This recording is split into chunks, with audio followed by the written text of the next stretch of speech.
Welcome back. You're still tuned in to Salam Media with me, Salalo Mokwidiri, on the Thursday edition of News and Views. It's going to be another interesting one. And before I went to the break, I was just talking a bit about voting. Have you decided which political party you're going to be voting for? Are you still undecided, or you're not voting at all for whatever reason? And those that are still looking for information on who to vote for have been contacting the South African Muslim network, SAMNET. SAMNET has received numerous calls for guidance on who to vote for in the 2024 elections, and they've created this very, very interesting list.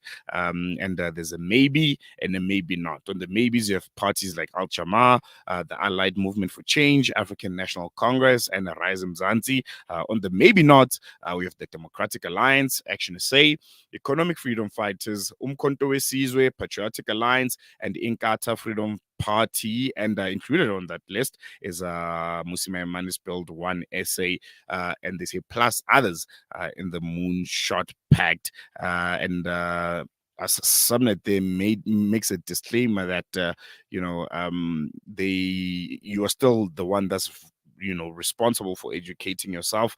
They're not endorsing any political party, and you as an individual should make your own choice. These are just the analysis and reviews that they have made based on various factors. And to join us for that is Mohammed Kharwa from SAMNET. Mohammed, assalamu alaikum. Thank you so much for joining us, and welcome to Salam Media.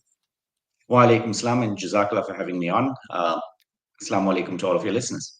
I'm looking at this list right now, with the various political parties, you guys advising, the public that's been giving you those phone calls, trying to figure out who, they should be voting for. Firstly, let's try and understand, how do you guys position yourself in a way that people feel comfortable, with giving you a call and asking for advice on such a critical issue, the decision to vote on who ultimately gets to run the country? I think, thank you for that question. I think at the outset, I think the key thing is we're not claiming to be, the sole arbiters on what is and what isn't in politics in South Africa.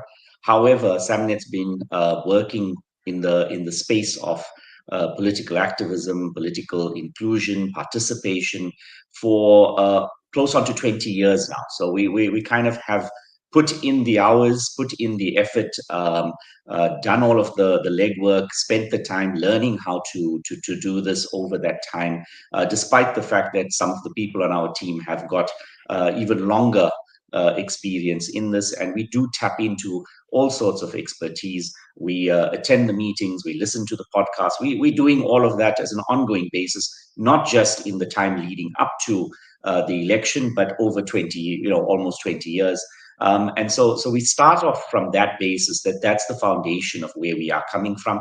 And even there, we look at it and we say, well, the beauty and the really the privilege that we have in South Africa is that it still comes down to individuals having the choice. And nobody, we're not expecting everybody to agree with everything that we may have, but based on a system that we've used, that is the outcome that we have come to. That we've identified parties who, when we look at the broader context of what they stand for, what they have done in the past, what positions they are taking both past and currently, and what they put down in their proposals going forward. That doesn't mean that they don't have things that may be beneficial to South Africa. That doesn't mean that we think of them as negative. But when it comes down to the ballot paper, you can only make one X, per ballot paper. So how are you going to choose between, this very, very long list, especially this year? We've always tried to make sure that we give analysis, but without, taking any particular side. I think that the critical part for this year is we now have a situation where there is an extra ballot, there is a system which has changed, and there is now just a flood of parties out there And realistically, how do people choose? And I have to admit, it's not something that I haven't struggled with either. And we in most places and most elections in the world, 1 week before the election, the majority of the electorate have made a decision. And Mm. I'm not entirely sure that we anywhere near the majority of the people in South Africa having made a firm decision of what they're going to do next week, Wednesday.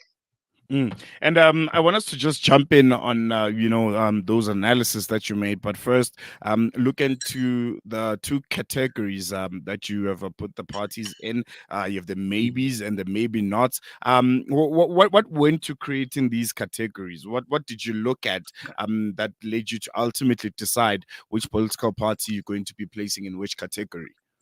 Okay, so it's not it is a process. It is a range of different criteria, and we have to obviously weigh up everything with regards to the party. So in terms of our process, we have looked at it in two broad areas. The first one is, what are the values and what are the principles around the party, and do we see alignment in that with what is the broader values and principles that we see the community looking for?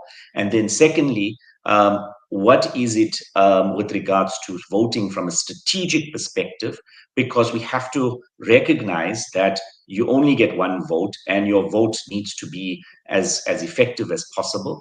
And when we start looking at regional ballots, and we start looking at political landscapes in provinces being not necessarily the same as they are at a national level, you have to make a very, very careful choice. And you've got to be able to say, is my vote going to be effective in what I need to do? And how can I give it the best chance to be effective? Even Mm. with the choices that we are putting up on the maybes list, we are saying, this is going to be a tough election for anybody to gain advantage and to gain position, because you now need double the number of votes you needed before to be able to qualify for the seat in parliament. And that comes from the restructured system. You now are going to be looking at a lot more split votes, because people are going to say, well, maybe I should vote for this or that party, which makes it very, very difficult for any consolidation. So all of those are factors in there. We then looked at specifically, apart from the values, we had to look at what is the experience of the people who are on that ballot. Do they have a track record that we can refer to in national parliament, in the community, in society, with regards to their skill sets, with regards to activism, with regards to positions, etc., that we can actually take forward and say they have the potential to deliver in a national or in a provincial government to be effective. The third one is, we looked at the fact that we have to be strategically in South Africa. Coalitions are going to be a major factor going forward. If we don't end up with that at a national level, it will definitely happen at some of the provinces, because of the dynamic that we've got. And what does that impact in terms of the way that maybe a smaller party or a bigger party might be a better choice?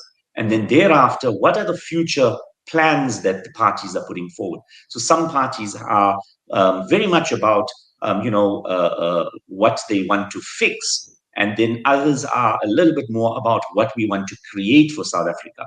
And those are different parts to this. It's one thing to be able to say what's wrong with someone else. It's another to be able to say, well, what am I going to be able to add in terms of value to this?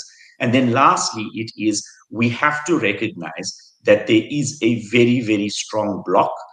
There is a very strong move that has some elements which are really disruptive to the social cohesion, to the values, to human rights, to what we think are key constitutional stability and benefits that we have. And if we are going to allow parties who don't take that or who take stances that are really dangerous for our freedoms and our rights and those of others, we need to actually be able to counter them.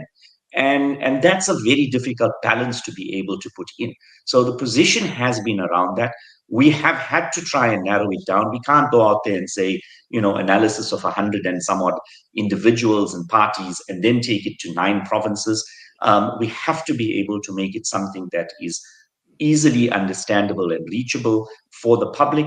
And we again, call on the public to make their own choice, to spend the time to do this. It is something which is an amana. It's a responsibility that we are given, to be able to go out there and exercise this with our, both applying our hearts and our minds to this. Mm. And I want us to take a look a bit on the list. Maybe if we can start with the maybes, we won't unpack all of them. Mhm. Just maybe the prominent themes in all of the parties and what they represent. On the maybes, the parties that people should consider voting for.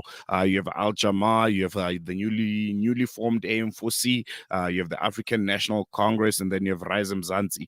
These are the 4 parties on your maybes that people should maybe consider voting for come the 29th of May.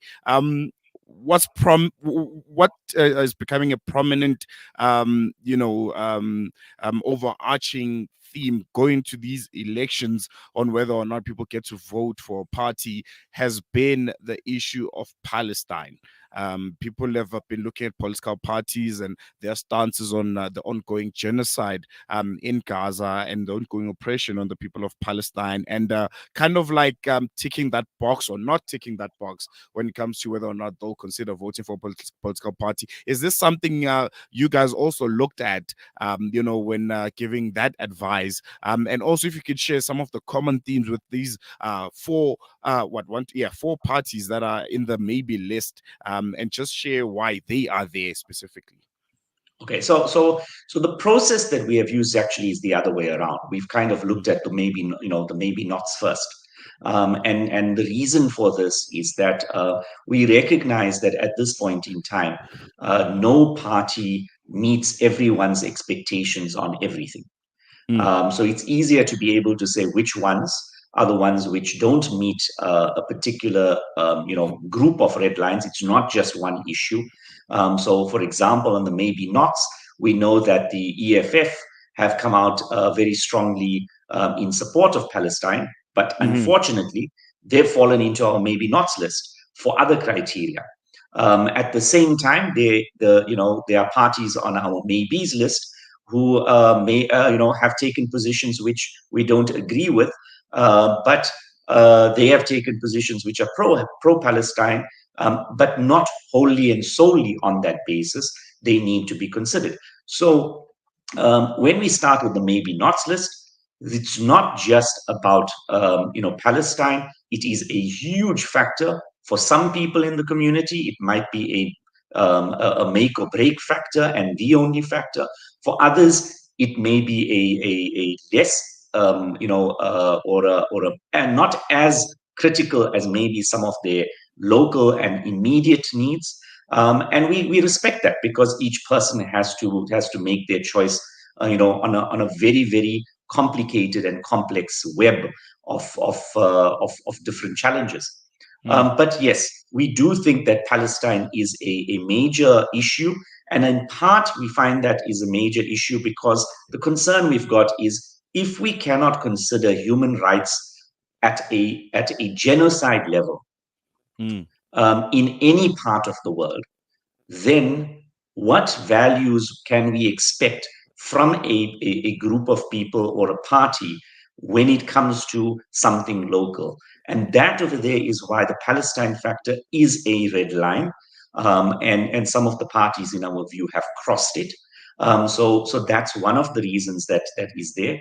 But then we also look at the issues around, what have the parties taken and how they've actually dealt with issues around corruption, around the constitution, around issues like the Bella Bill, issues around safety and security, what's their views on immigration and whether there's issues on immigration that people have grave concerns about, but there's a very fine line from turning that into xenophobia to be able to try and get power. which is just as wrong as Islamophobia or any other prejudice. So we are trying to find that kind of mix and put forward a group of choices for people to consider, and then they take that and apply those. There are parties who have not made our list who maybe would have very, very good policies and positions.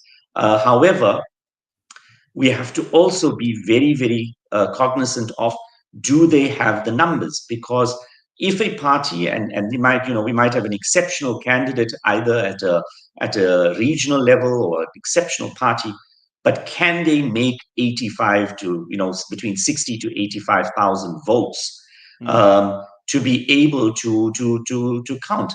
And if they are going to fall short by 10 or 20,000, even in a best case scenario, then we reasonably have to say that, are those 10 or 20,000 or 30 or 40,000 or 50,000 votes more effective when they are used to support a party which may be a second or third choice, and that's a strategic decision. So yes, some people may say, I am going to make my mark, and if the party doesn't go, at least I know that in my heart and in my values, I have supported the best party, and that's a very, very reasonable position to take. Is it actually going to deliver an outcome we want? Is there a better option? Different people may think differently. So we are putting those choices out there, and we are letting people know that they need to consider this beyond just a particular personality or a particular promise. They must be a lot more thoughtful in how and what they address this. So I hope I've kind of covered both the questions of the maybes and the maybe nots.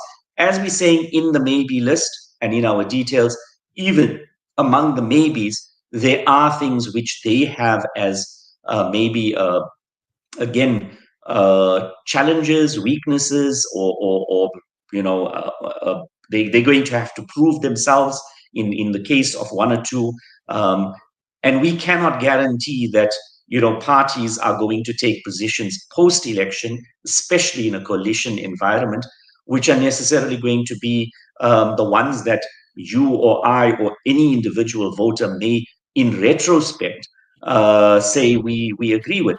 But we can't then, before the election, say, well, we don't know what the future is, so we're not going to participate. I think the main message is everyone has to go out and vote. This is probably the most important election in a generation for South Africa, because as we have seen in other countries in the world, certain elections are watersheds. Looking back yesterday evening in one of the discussions, the Al Gore George W. Bush election in the United States was a watershed. It was decided by a very, very narrow margin in one state. It went to court. It was a major constitutional crisis, and it determined the future direction of the United States in a way that many people may not actually understand the context of, until you look back on it, from a perspective of what subsequently happened over 30 years, leading up to a Donald Trump coming to power. The same happened in the United Kingdom with Brexit, or the same happened in India when you had the BJP coming to power, as a party that was formed in a very, very short period, or came to prominence in a very short period before they came to power. It's happened elsewhere in the world, and certain elections can lead to both an erosion of values, a lot of conflict, a lot of instability, like we've seen in the United States subsequent to George Bush. You've gotten a situation where there is absolutely no engagement between either side of the Republican Party, And at the same time, we've got to recognize that South Africa has a phenomenal opportunity for us as voters. We are not left with a choice between, Democrats and Republicans who are just choosing, who are marginally different in mm, so many positions. We've got a lot more variety to be able to express ourselves, and those maybe sometimes smaller parties will have the opportunity to influence an outcome, if not necessarily to dictate it, by their position. Or we may have to look at, as we've said in our analysis, which are the big parties that will potentially prevent us getting into a completely a stalemate and a stagnant leadership, because neither one wants to actually move, neither one wants to move anywhere else. And another example of a country where coalitions and too many parties in trying to take power, and trying to be in charge, is Israel. They have never had a majority government, I think, in their entire existence, and they live on coalitions which flip and flop, so that they have elections, every couple of years, without any consistency, and that has substantial issues, for the way that they end up politically. And we see that in the reality of the people in Gaza. You've mm. got a right winger who's taking, genocidal and making genocidal statements, who's now, a minister of security or of defense, which is just unfathomable in a world where we should have international law and norms that prevent these kind of things, at this point in time. I'm just going to ask you one last question before I leave. This is a question that we've received a few times here on Salam Media. Where people would call us and say, "Okay, I'm registered to vote. I want to go vote. The only problem is I'm caught up in a predicament. The political party that's running my municipality, that's running my ward, they're doing a brilliant job. The streets are being swept, potholes are being filled. When we have issues with water, electricity, they're very responsive. But the party has a very different stance on Palestine than the one that I hold. They don't think there's a genocide happening in Gaza. They don't think that Palestine deserves to be a state, and to be sufficient and to exist on its own. What do I do in that position? How do I strike that balance between international relations and also what's currently happening here at home and affects me each and every day? How would you advise that person? So we've got to recognize the differences between the different elections. Local issues are determined largely by our municipal elections and maybe our provincial leadership. At a national level, foreign policy, the stability, financial, responsibility, constitutional issues, safety and security. A lot of those issues are national competences as opposed to local, street level competences. And we firstly need to say, what is this election about? Is this election entirely about that? No, it's not necessarily going to directly impact at this point in time, the very localized issues. And so maybe we need to spend a lot more time thinking about the macro, national issues. And we've got to think about, and we do have to recognize, the risks of corruption and the history. We're not discounting those things, but at the same time, we have to look at what is the big picture from a national level for the 2024 national and provincial elections. We then need to look at that from the national level on two ballots: the national ballot for the National Assembly, the regional ballot, which is it's a complicated system, if you don't spend time thinking about it, listening, and trying to work out how it works strategically. and then look at it and say, okay, what's happening for the leadership in my province? So in our analysis, we have raised the point that there are certain parties that may be stronger in the Western Cape or in KZN or in Gauteng, who may have a shot at a regional seat in addition to a national one. So if you are voting in that province, your national vote and maybe your provincial vote may work, where you decide, I want to be consistent. But if you are in another province, you may choose, or maybe have to choose, a different party on your regional vote, because the regional options could become very, very substantial and could impact on who is in parliament come next month. Then you've got to look at the provincial ballot separately in some ways, where you've got to say, now I've got to look at who has the competence, the skills, the background, the value system, and the effectiveness at the provincial level to represent what I feel is critical, and make your vote based on a provincial level separately. So in there, we have, we've taken an example, and we've said, if you're in KZN, there are concerns around the stability of the KZN ANC. Does that mean don't vote for them? Maybe not, maybe. Does that actually mean that the provincial level for the ANC in KZN, you need to look for an alternative?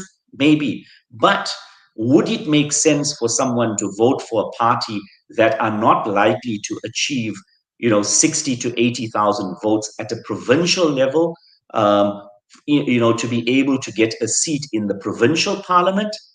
That's going to be a tough ask for some of the parties. So you might have to take a very strategic decision and say, well, what about if I don't, if I vote for A, who comes in and becomes the provincial leadership in KZN, and what does that mean? Are they, going to affect my, corruption? Are they going to? Do they have positions that are negative? That's a key choice. So you've got to look at it as three independent but connected votes. There are people who say we need to make a point of cutting the wings of those who have taken positions counter to raise the importance, whether it be of our position and our feelings on Palestine, or whether it be on our positions and feelings on corruption or service delivery, or whatever it may be around that. But we can see that the really complicated part, say the Johannesburg municipality. It's been a coalition that has flip-flopped a few times between different combinations of parties, and that makes kind of any service delivery really, really difficult, because you have a plan one day and then you're not in power, and then you have to come back at a future point and then try to effect that plan when someone's taken it in a very different direction. And the municipal employees and the public servants, I feel for them, because you kind of are given conflicting instructions with every change. Now, if we end up with that at a provincial level, it affects our hospitals, it affects our Department of Education, it affects our libraries, it affects our policing, because some of those services are delivered through the provincial level, and there isn't a single answer that we can give.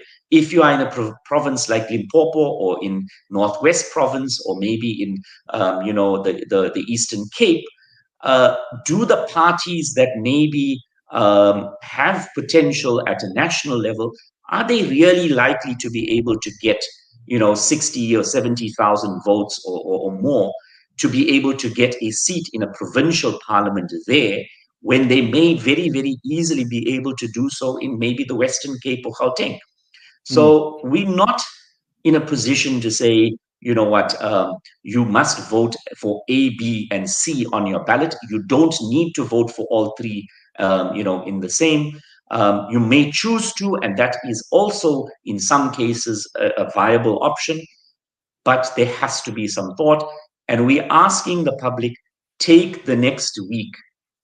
This is where we have to look at problem prevention rather than reaction, and we've got to be proactive and not reactive, rather than sitting down 6 months, a year, or 2 years down the line and say our rights and our freedoms have been shredded, or undermined by someone, Mm. or we're not getting what we're promised. And then try and fix it, and then look to our organizations and relief structures, and look for people to now try and fix something. Let's not get to that point. At the very least, let us try our best to give ourselves the best chance as the country to move forward.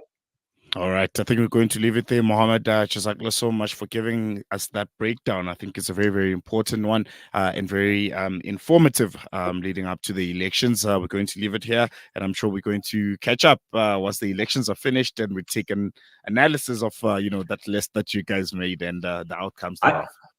I think I'm going to need a break on analysis after this, because it's going to be a whole new ball game after the elections. It's going to be, Yeah, holding your head and thinking, okay, where next? So, yeah, definitely. Yeah. this is, as I said, critical for the future of our children, for generations to come, and it would be really, really, remiss of us to not, apply our minds and participate in this election. And for those that want to take a look at the list, maybe also consider, your advice. How can they get a hold of it? Where do they get it? And your social media contact details. How do they go about finding you guys? So, right. So at the moment, we have put it out on social media. It has been circulated to a number of the media. We are looking at putting it up onto our website shortly. I think there are always concerns around what and who and which space to put these things into, but inshallah we will do so. I think best for people to keep an eye out in the media, and in the WhatsApp groups. I think we almost should rename our country, the Republic of WhatsAppism, with the way Definitely. people run businesses and run their education and everything else. But Alhamdulillah, it is a privilege that we have, that and a responsibility that we have to use the tools available. So we will put out more information. Our Facebook page, might be one to look at as well. But at this point in time, I think shortly we will have it up on our website. All right. Jazakallah so much, Mohammed. And Assalamu alaikum. Thank you so much for giving us your time. Wa alaikum salam. Shukran. There you have it there from the South African Muslim Network, Mohammed Kharwa. This is a list that they have about, which parties you should consider voting for or not voting for. You can go and check it out on their various social medias and, get an idea if you're not yet undecided. We're going to take a quick break. We'll see you a bit after this.